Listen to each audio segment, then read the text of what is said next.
अस्सलाम वालेकुम दोस्तों, मैं हूं अली रज़ा ख़ान और आप देख रहे हैं AR प्रोडक्शन। तो दोस्तों आज एक और व्हाट्सएप की ट्रिक के साथ आपकी खिदमत में हाज़िर हुआ हूं। तो पहले मैं आपको वो करके दिखा देता हूं, फिर उस ट्रिक को मैं बताऊंगा कि किस तरह करते हैं।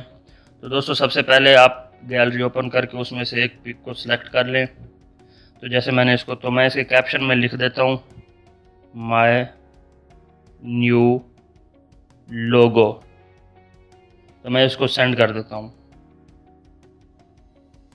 तो दोस्तों आप देख सकते हैं किस तरह ये सेंड हो गया। अगर आपको पता होगा कि बाज़ औक़ात आप जब इसको सेंड करते हैं आगे दोबारा, जैसे मैंने इसको सेंड किया तो देखेंगे कि आप जस्ट आपकी पिक जाएगी, आपका जो नीचे कैप्शन लिखा हुआ था वो सेंड नहीं होगा। अगर आप इसको भी मतलब जैसे इसका कैप्शन है वो भी साथ में सेंड करना चाहते हैं तो ये वीडियो आप आखिर तक देखिएगा। तो इसको मैं डिलीट कर देता हूँ। आपने सिंपली क्या करना है, आपने जो सेंड करना है लोगोस के साथ और अपने कैप्शन के साथ, तो आपने सिंपली इसको सिलेक्ट करके शेयर के जो ऑप्शन है उसको प्रेस कर देना और व्हाट्सएप पर क्लिक कर देना है। तो आपने अली रज़ा ख़ान मतलब जिसको भी सेंड करना है, तो मैं इसको यहाँ पर जाकर कर देता हूँ। तो आप देखेंगे कि यहाँ पर मेरे नीचे कैप्शन भी आ जाएगा। तो अब यहाँ पर कोई भी चेंज करना चाहते हैं तो कर सकते हैं कुछ भी।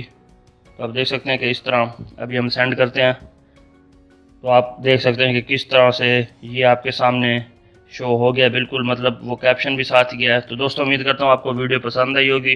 अगर आपको वीडियो पसंद आई है तो इसको लाइक, शेयर और सब्सक्राइब ज़रूर कीजिएगा। नेक्स्ट वीडियो में बहुत जल्द मिलते हैं, तब तक के लिए अल्लाह हाफिज़।